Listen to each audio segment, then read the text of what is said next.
Yo guys, ketemu lagi sama gua Audi Ramantiau di channel Audibal, Audi Diskusi Abal-Abal. Kali ini gue mau ngebahas soal salah satu pemain yang dulu pernah menjadi bintang, pernah juga mendapatkan status wonderkid, sempat bermain luar biasa bersama AC Milan, tapi akhirnya karirnya hancur berantakan. Ya, dia adalah Alexandre Pato. So, bagaimana kisah Alexandre Pato ini bisa mengalami karir yang mengenaskan ya, setelah dia sempat bersinar bersama AC Milan? Pas awal kedatangannya kita bahas, tapi sebelum kita mulai, biar nggak tegang gitu, karena biar nggak serius-serius amat, kita ngopi dulu ya. Kita ngopi dulu. Ini bukan sponsor, tapi kalau mau sponsor juga boleh sih. Oke, let's go.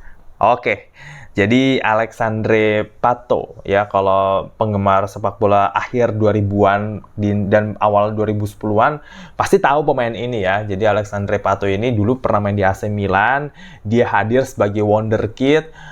Sebelumnya dia ngebela klub namanya Internacional, dan lu tahu klub Internacional ini tahun 2006, akhir 2006 mereka kan main di Piala Dunia antar klub setelah juara Copa Libertadores di musim itu.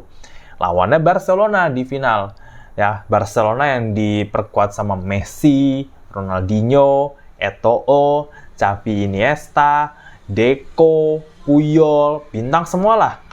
Kalah sama Internacional yang dibela sama Alexandre Pato. Ya, jadi Alexandre Pato turut membantu Internacional menangin juara Piala Dunia antar klub, dan akhirnya dia menandatangani kontrak bersama AC Milan di tahun 2007.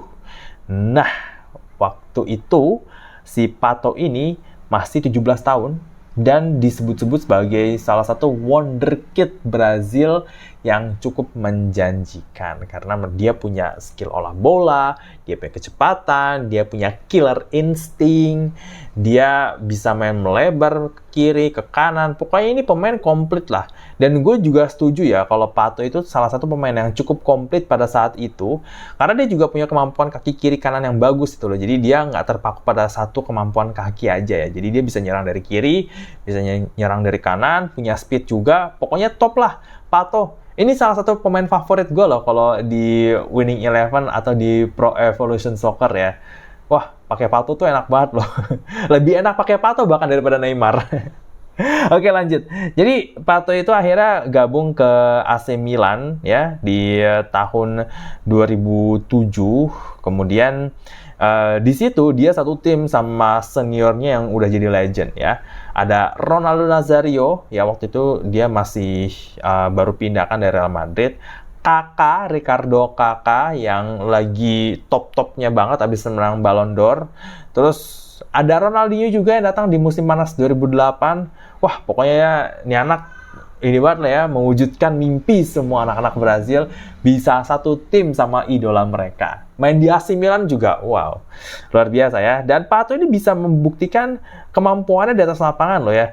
Di musim pertamanya, dia menorehkan 9 gol dari 18 pertandingan Serie A 2007-2008. Ya, disinilah waktu itu di Indonesia ini Serie A itu kan dulu ditayangin di Trans 7 ya, 2007-2008. Ada konten namanya One Stop Football sama Sport 7. Nah, Pato itu sering banget dibahas di situ ya. Makanya tuh ingatan gue sama Pato cukup kencang ya gara-gara itu gitu. Kalau nonton One Stop Football, Sport 7 dibahas aja terus Pato ini. Memang keren. Ini anak keren gitu kan. Lari cepet, dribble bagus, finishing oke. Wah, top banget lah. Terus statistiknya meningkat ya di musim setelahnya 2008-2009. Dia mencetak 15 gol dan 6 assist dari 36 pertandingan. Artinya dia cuma absen 2 kali dari Serie A ini ya.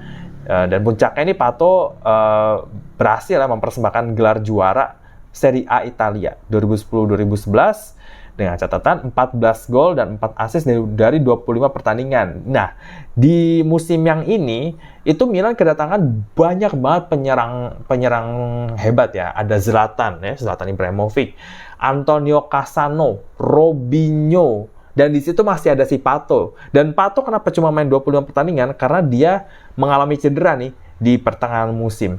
Jadi Pato ngalamin cedera di pertengahan musim tapi masih bisa cetak 14 gol. Nah, cuma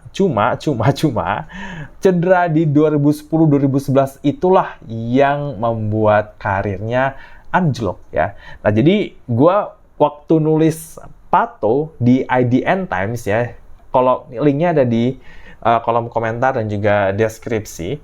Waktu gue nulis Alexandre Pato ini di IDN Times, salah satu sumber yang gue pakai adalah website namanya The Players Tribune. Nah, di The Players Tribune ini, jadi si Pato itu, dia menceritakan tentang bagaimana perjalanan karirnya. Karena di artikel itu dia nggak menggunakan kata he. Dia menggunakan kata I, me, my. Berarti kan dia pakai kata saya, ya kan? Berarti memang itu tulisannya dia, memang itu dari dia sendiri gitu kan, kata-kata dari dia sendiri. Jadi di sini Pato waktu itu dia kan mengalami rentetan cedera ya di 2010-2011, dia kena cedera otot. Nah, pada saat sebelum dia kena cedera, itu Pato lagi oke-okenya nih, lagi bagus-bagusnya. Dan dia bilang kalau banyak media dan fans itu menyebut dirinya pemain terbaik, bakal menangin Ballon d'Or, bisa bersaing sama Ronaldo, Messi, bahkan. Wow. Dan Pato itu menikmati dia ada di tengah sorotan ya. Jadi dia suka tuh dengan exposure yang tinggi itu, tapi gara-gara itulah dia jadi kehilangan fokus. Dan dia akhirnya mengalami cedera tendon Achilles. Jadi tendon Achilles ini itu momok bagi semua atlet ya, karena ini benar-benar cederanya tuh kambuhan dan nggak mudah untuk sembuh gitu loh. Nah, alhasil karena dia kena cedera tendon Achilles ini, dia harus istirahat 53 hari. Disitulah dia mulai kehilangan kepercayaan diri karena absennya cukup lama nih, 53 hari.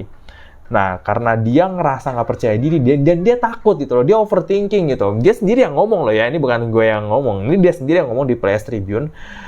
Jadi dia bilang dia itu takut pandangan orang lain tuh buruk ke dia, pandangan media, pandangan fans gitu kan ya. Nanti bilangnya, oh Pato cedera, performanya menurun dan bla bla bla gitu kan. Jadi dia tuh belum sembuh-sembuh amat dari cederanya, dia maksain latihan. Alhasil dia kena cedera baru, yaitu dia keseleo, alias kakinya terkilir, alias dia kena cedera ankle.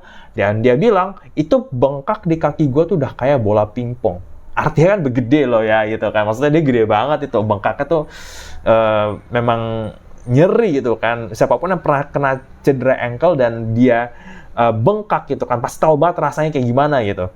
Nah, disitulah dia tuh mulai frustasi gitu kan, stres nah ini si Pato ini kan. Beberapa orang bahkan mulai meragukan kapasitas dirinya dan meninggalkan si Pato. Jadi Pato ngerasa sendiri di Milan itu ya, ngadepin cedera, ngadepin tekanan dari media dan fans gitu kan ya.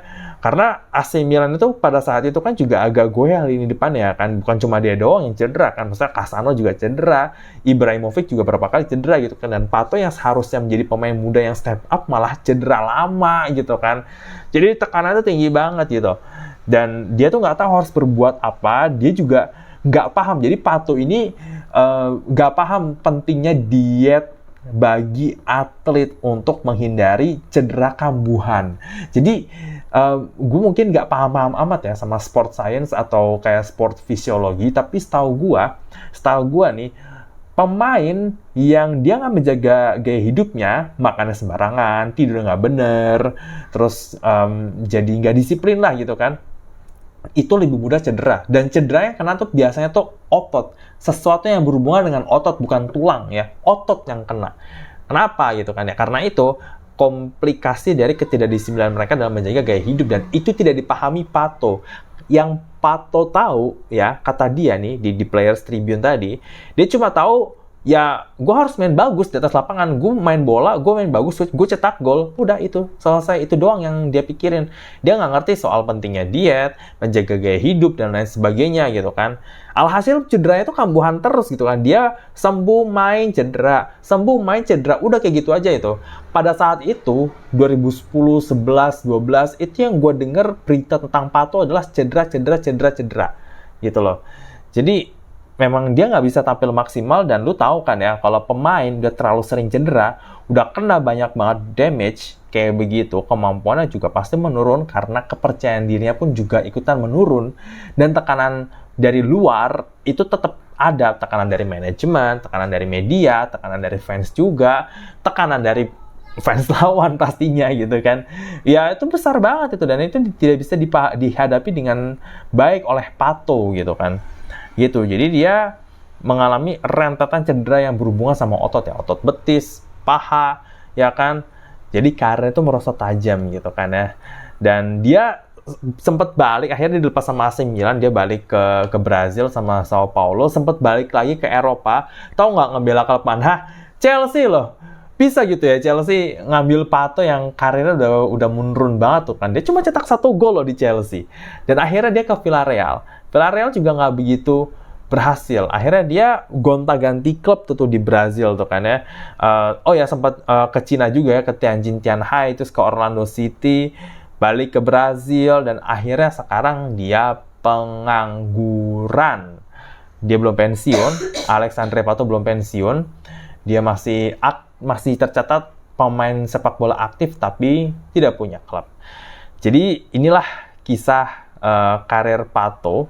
Di situ di Players Tribune juga dia sendiri juga mengaku ya, salah satu hal yang dia sesali juga selain tidak menjaga gaya hidup adalah tidak menguasai soft skill seperti public relation dan juga public speaking. Kenapa? Karena pada saat dia menghadapi banyak sekali tekanan dari media, dari fans, dari mana-mana, dia ikut wawancara, dia nggak bisa menangani itu dengan baik, ngomong di depan publik dengan baik, dia tuh nggak bisa itu kan. Alhasil ya makin lama makin kena tekanan gitu kan. Kalau aja dia menguasai skill public relation, public speaking gitu kan ya, dia bisa menghadapi itu dengan lebih oke lah seenggaknya gitu kan ya. Tapi ini enggak itu kan. Kenapa ya? Karena itu tadi, Pato taunya cuma main bola, main bagus, cetak gol, selesai urusan gitu kan.